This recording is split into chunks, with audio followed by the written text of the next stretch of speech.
Hello, I'm David. Hi, I'm Julie. Now we're going to do a review of Disney Villainous, It's Good to Be Bad, which is for 2 to 3 players, ages 10 and up. Takes about 40 to 60 minutes to play. Yeah. Now this is a standalone game, but it will work with the other Disney Villainous, the core game, and the other standalone mini expansions. Oh, okay. So this includes, let's see here, we have Syndrome from The Incredibles. Yep. Madam Mim from The Sword in the Stone. Yep. And Lotso from Toy Story 3. When you watch the How to Play and playthrough, you'll see that I'm playing Syndrome. And you can't see it, it's off the board here, but Julie is playing Lotso. You can kind of see Lotso right there. But here's the Lotso figure. You always get a nice figure like that with everyone. Yeah. Here's Syndrome. And here's Madam Mim. I think she's backwards. Maybe she is. So if you haven't seen this game before, it's a hand management. You're racing to complete your objective before the other villain completes their objective. You have your own deck here, and you'll just start off with 4 cards. And you can play as many cards as you want, because you'll draw up to 4. You'll be moving your villain to different locations. You can't stay on the same location. You'll be activating these different actions. And then there's a fate deck here with good guys from each adventure. So here is Syndrome. You'll see there are the different Incredibles, for instance. So here's Violet. And how do these get activated? Well, sometimes you're going to search the fate deck yourself to get something you need. And this is your strength right here. Other times your opponent, so Lotso, can draw 2 fate cards. Say Lotso draws these 2. And we'll decide which one to play on me. So there's a little bit of take that in it. So monologuing. Syndrome discards 3 cards from his hand. So if Lotso picks this card, I'd have to discard cards. And I don't draw cards until the end of my turn, so I only have 1 card, possibly. So let's take a look at the objectives before I explain some of the actions. So you get a little mini book like this. So you have the main rule book, and then each villain gets their own mini book that explains some of the special rules that might come with that villain. For instance, Lotso has to make the toys strength 0, which I'll explain in a minute, and it talks about how to do that. So Syndrome's objective is to defeat Omnidroid version 10 and have no heroes in his realm. There are 3 versions of Omnidroid, just like in the movie. You start out with version 8, which Mr. Incredible defeats rather quickly. Omnidroid starts out as your ally, as Syndrome's ally. And when you vanquish a hero, one of the Incredibles for instance, it goes away. So anytime you vanquish something with an ally, the ally goes away. Then version 9 comes out, and you have to make it come out with some cards. So in order to get this one out, I have to use an item called Terminated. I need 1 of these. I discard it, and then version 9 comes out, and then I have to defeat another hero. And then when I do that, if I get 3 of these cards, I can make Omnidroid version 10 come out. And if there's no heroes in my realm, he starts out in hero mode, so to speak. Because remember, the whole point of The Incredibles was for Syndrome to be a hero.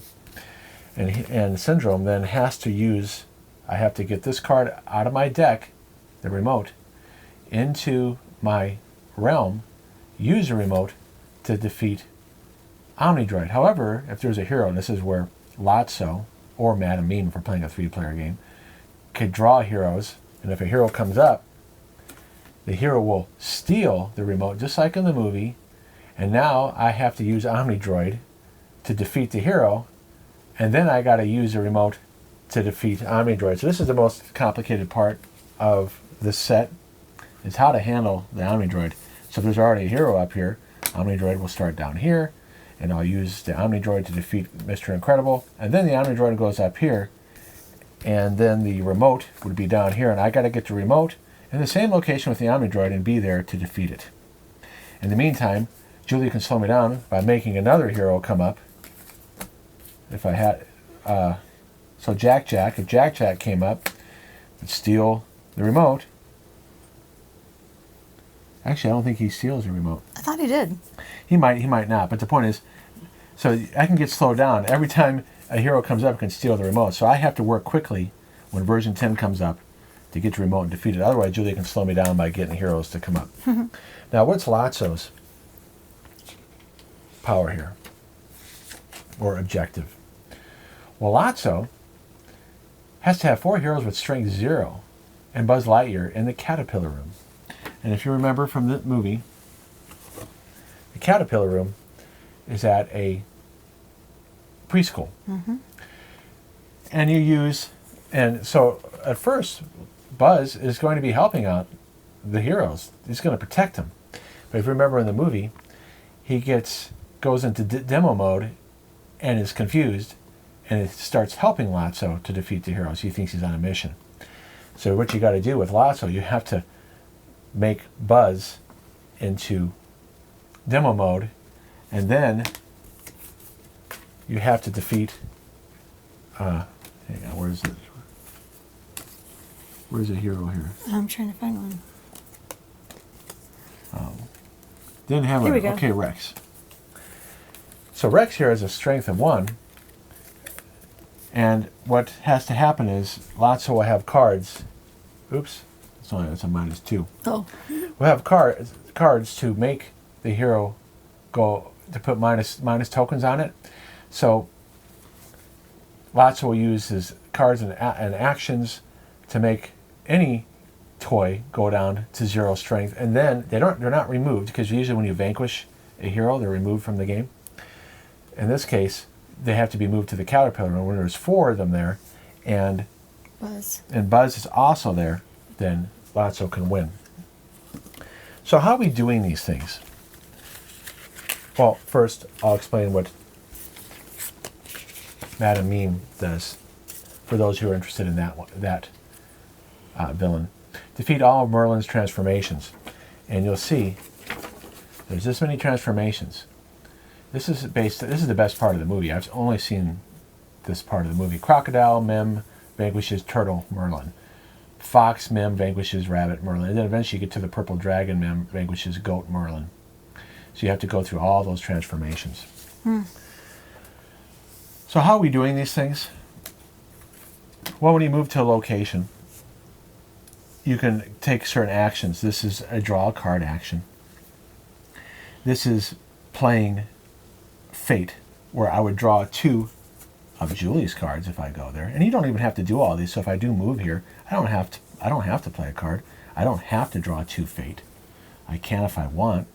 Here's where I vanquish. So if I do have Mr. Incredible here, and I have Omnidroid 8, I could have other allies. For instance, I could have Mirage here, and she'll help me. And it would cost 3 power to get her out, and she has 2 strength. It says here, it's hard to see, it says ally. But I have 2 versus 6, so I would have to have more allies. But if I have version 8 here, 5 versus 6, 5 plus 2, 7 versus 6, I can take a vanquish action. The allies that make the hero go away, the hero is removed, and now I can get out version 9 at some point. But that's the vanquish action. Here's where you get power. So if you land there, I can take all 4 of these actions, or any of them, in any order I want, and the order does matter. Here you get 2 power, you play 2 cards. Here you can discard cards, so sometimes you want to discard cards on purpose. So for instance, if I need more of these terminated cards, and I have 4 cards that don't even have that in there, let's say I have these cards, and I need to get more terminated cards, I may discard my whole deck just so I can draw 4 cards to try to get those. And same with Lotso. Lotso is going to have cards that she's going to want, Julie's going to want to get to complete her objective. You can say, here is where you can move an item or an ally. So let's say Mr. Incredible is here, and I have Mirage here. I go here, I can move Mirage here, and let's say the Omnidroid's already there. Now, on a future turn, that's vanquished. So yeah, what I would do is I would move Mirage here first, that's the move action, and then I can vanquish Mr. Incredible. Then I could play a card or play 2 cards, but I don't have to. Here I would get 3 power. So the only thing that's different than the other sets, there is no move a hero. It talks about it in the rules because it says it might be in other sets, but in this one there is no move a hero. Other than that, your actions are very simple. You move your villain. You can't stay in the same place. You can use any of the actions here. And then you draw up the 4 cards. Now, if you already have 4 cards, you're not drawing any, or if you have 4 or more. Now, one reason why you draw fate actions and put them in the other villains' locations is you see that when a hero comes up, they cover up actions. So now I can only do these 2. These 2 are covered up. So not only can the fate cards slow down the other villain, but it also limits their actions. So that's a brief overview of how to play this version of it. Each one will have little different rules. For instance, with Lotso, it talks about if you could get a hero down to string 0, they're not vanquished. But you got to do a vanquish action to send them to the caterpillar room. Right. They're just not removed from the game. So that, again, you just got to pay attention to little things like that. All right, so let's take a look. So now we're going to tell you our pluses, our minuses, our neutrals, and then we'll tell you how we rated it on the BGG scale. Okay, so here we go. Okay. This is a really fun thematic race card game. I think the pieces, they're average. The little faces or heads are cool, but everything else, like the little tokens and stuff, are, they're kind of like, eh. It's average card stock. Yeah, they're not super. I mean, if we played this like every day, I'd probably want to sleeve them or something with clear sleeves. This is decent cardboard here. The board is like the best. The Well, people board. this is decent, but this is at least is not warping. No. These cards aren't warping. Sometimes some games They would do that. Yeah, they would do that. I think the art on the cards are really fun to look at because it takes you're like put right back in the movie again. You feel like you are Mr. Incredible or Violet, or in my case, I felt like I was one of the toys. I love seeing Rex and his little T-Rex arms, because if you subscribe and you've seen a lot of our videos, I always joke that I have little T-Rex arms. So it was kind of fun to see, my guy out there. And I do feel that younger players or people who don't play a lot of these kind of card games will need help understanding what exactly is going on with the cards. Because in the beginning, when we first started this, numerous times I'd have to ask David, I don't understand what I'm supposed to do. And so now that I've played this a little bit more, I don't ask as often. But for younger players, they probably would need help, not necessarily reading the card, but just understanding what they're supposed to do with that card. Well, it does say 10 and up. You have to be an independent reader. You do. A 10-year-old that's not at grade level, who's not an experienced game player, will not be able to play this game. So not only do you have to be an experienced game player, but you have to be able to read. Yeah. And unless you're playing in partners, that's fine. You can have an adult playing with a child. And that would be a good way maybe to introduce it too. Right. Especially if someone is 8 or 9 and can read but just doesn't have it all the way there yet. That'd be a good way to introduce it to them. So talk about knowing your deck, that it can be difficult. Just knowing that, for instance, that with Stretch is an ally, but then you can do an activation here when Stretch is in a particular area. You can move a hero or guardian in Stretch's location to any location in Lotso's realm. So you really have to understand the game. That it costs 2 power to play to get it out. It has 2 strength, but then you have to understand that when Lotso moves, now this is not Lotso's board, but if Lotso would, let's pretend it was. Now Lotso can activate this Stretch and then move a hero. Let's see here. Move Jesse to another location where you might be able to vanquish it easier. So it's this set is what Julie's saying is requires a lot more cycling, which I'm going to talk about now. Okay, wait. So I still have one more thing to say. Oh, you did have one more to go? My last thing was my negative. Okay. I'm not a big take that kind of person, and this definitely has that take that feel. And I don't really. I mean, I have messed with the fate things, but only because David's like, if you don't do it, I'm gonna win, and I'll do it. But even sometimes, still, I'm like, I don't know which card to do. So. Well, in this one, there's less take that than in other editions. That's true. Because you don't want to get a lot of heroes out on Lotso, because you're basically helping Lotso. Because if Lotso defeats 4 villains, 4 heroes. 4 heroes. You win. And then with me, the only time you'll see I'm encouraging Julie, yeah, you better use fate on me to slow me down. Because at first, you don't want to have heroes come out here to help me, because if I defeat them with the droids, then I can get to version 10 quicker. But once the droids are defeated, once I'm on version 10 and the remote is out, then you do want to have heroes come out to steal the remote from Syndrome. But see, that takes a lot of experience knowing that. Yeah. So it's it covers all of Julie's 3 points. At some point, you're going to have to make it take that, even if you're trying to avoid it. Yeah. It requires you knowing your deck really well. And in this version, as I interrupted Julie premature, That's okay. There takes a lot more cycling. You got to go through your decks as quick as possible to get the cards you need. And that requires a lot of experience. Yeah. So it is a thematic take that hand management race game, because you're racing to complete your objective. That's why we say it's a race game. I didn't think of that, yeah. Oh, you did say it's a... Did I say it's a race game? Yeah, you did. Oh. So it's decent to average components. We've already talked about the card. The cards are average. The villain learning curves, I've already mentioned. This is not a 10-year-old who's not an experienced player, or even adults that are not experienced players. I really wonder, Ravensburger markets this in stores like Target, where somebody will come across and say, oh, this looks cool. And if they're not a hobby gamer, this is very much a hobby game. And so I can see people buying this, not being able to figure out how to play it. And when they do play it, frustrating and not necessarily playing it correctly, because the rule book can be difficult, and with the card interactions, it can be difficult to play correctly.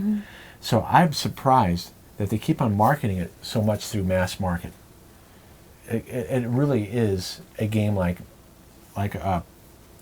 Magic or Pokemon, when you're not collecting necessarily, but you got to know all the combos and know how your decks work. No, it's true. So I'm surprised that they continue to market the way they do.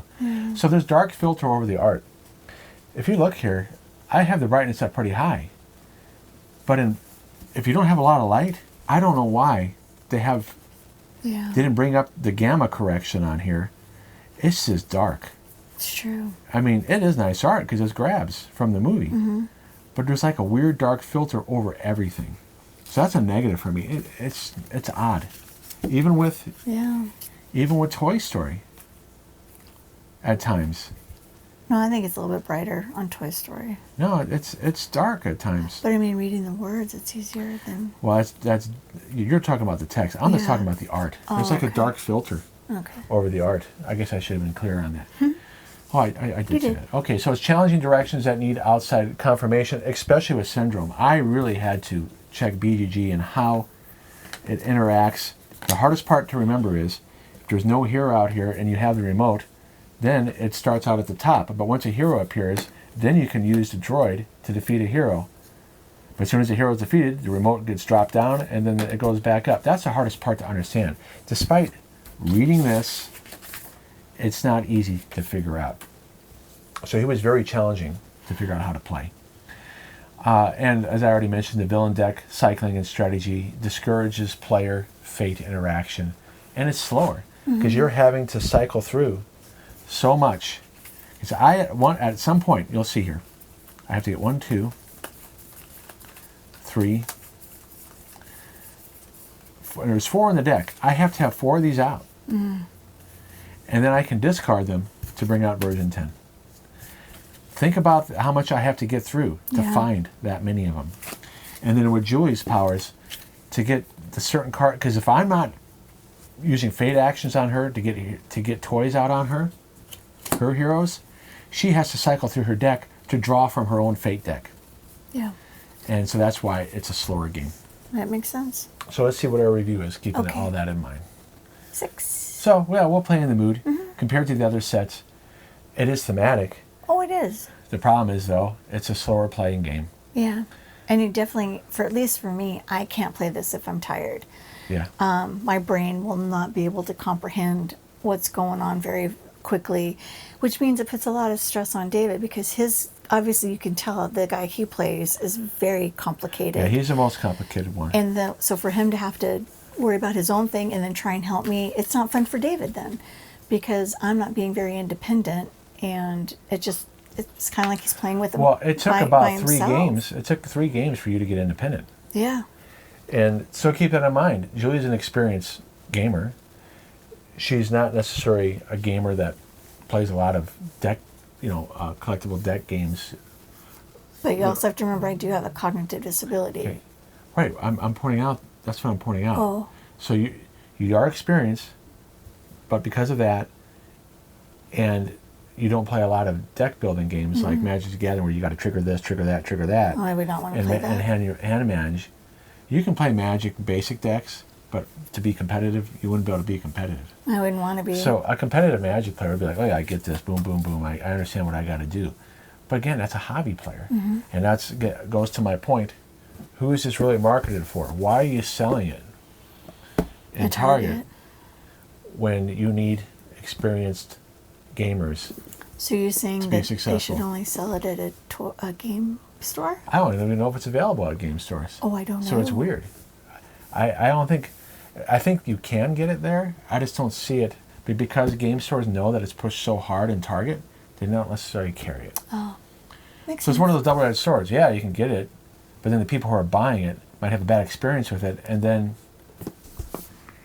So I don't know. Yeah. I don't know why they're marketing it that way. But as a gamer, it's a 6 only because of all the cycling that you got to do, Yeah. and you have to play it 2 or 3 times to understand how your deck works, or you have to have enough preparation to go through it and figure out how your deck works. But that's not a very fun game night. We say, here, look at your deck and figure it out. And even for me, if I had to do that, it still would be hard because I wouldn't really understand what it is I'm supposed to be doing if I'm not doing it already. Right, so you'd have to play it. So I have to play it. I definitely have to learn by playing as opposed to just looking at the card. Right, so an experienced gamer who does what's called metagaming, who designs decks or able to look at a deck and figure out that this interacts, they can anticipate ahead of time because of their experience. Oh. Where someone who's not used to playing those games, they're going to have to play hands-on experience 2 or 3 times to start getting it. I agree. So just keep in mind, if you're a fan, I'm sure you're going to love it. Okay, if you haven't gotten this game before, I don't recommend starting with this one. That's for sure. No. And if you do like these characters, maybe if your friend has this, maybe play with them and learn it with them, them before you go out and buy it. Right, and if you're getting this for young people, oh, Disney Villainous, we should play this. And it's a 10-year-old who's only used to playing Monopoly. Don't do it. Don't waste your money. Yeah, you will not have a good experience. And they will be very frustrated, and they won't want to play anything like this again. But if they're a young child that's been playing Pokemon, actually playing Pokemon correctly, not just collecting the cards and pretending to play like kids do, okay? Yeah, they can handle this. If they've been playing Pokemon or Magic as a youngster, they can handle this. All right, In then. fact, they might even teach you. They probably if would. you're a parent that doesn't play those games. Anyways, thanks for watching. Thanks so much, you guys. We'll see you in the next video. All right, bye-bye. Bye.